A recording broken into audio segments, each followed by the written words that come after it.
Mental health remains a neglected area in India, but the Department of Psychiatry, PGIMER, Chandigarh has joined hands with World Psychiatric Association to start a collaborating center in Chandigarh.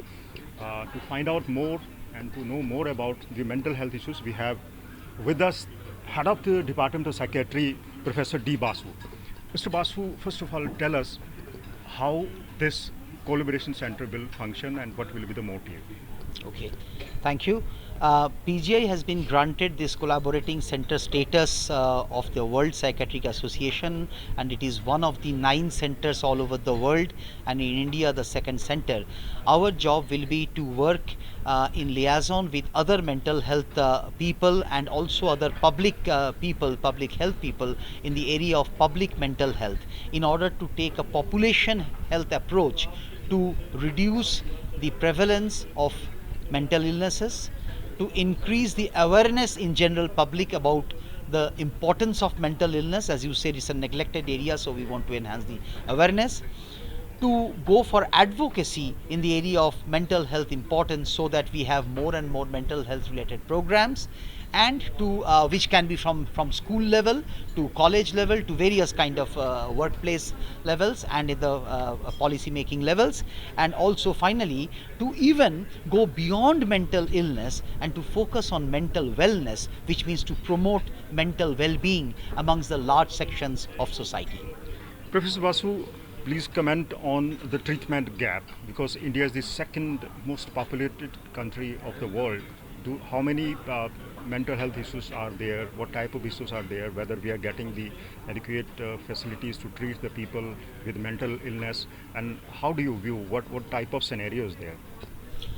Yes, treatment gap refers to the fact that there is a large number of people who need treatment because of their mental health conditions, but who are either not getting it or not able to access it, or due to some reason there is a gap between the need and the demand and the supply.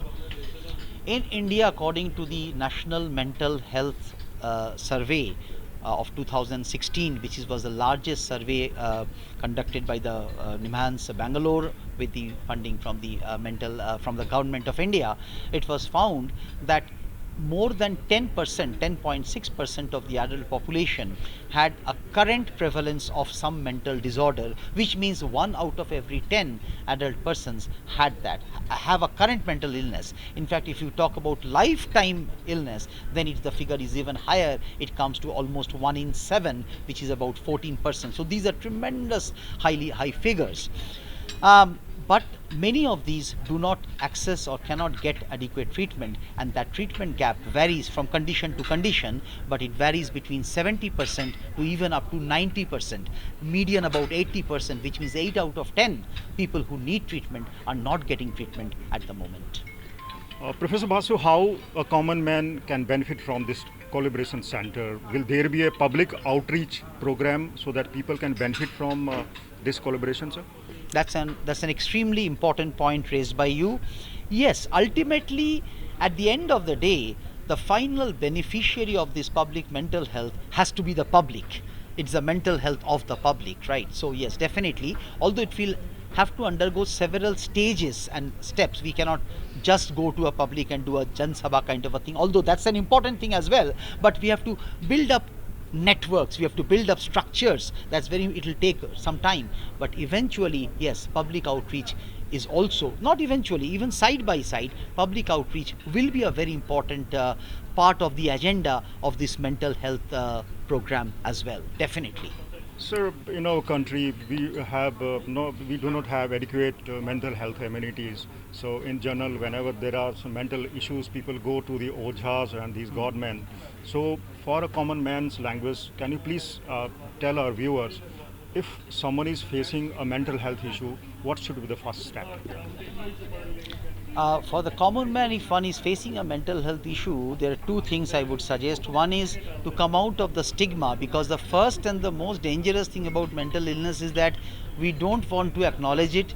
We want to put it under the carpet. You know what I mean? So you want to brush it somewhere else. You want to hide it. In other words, we don't hide cardiac illness. We don't hide my chashma. You know, my thing. But we want to hide mental illness. So the first thing is that to come out of the stigma, not to be scared of it. And the second is to find out whatever is your local resources available.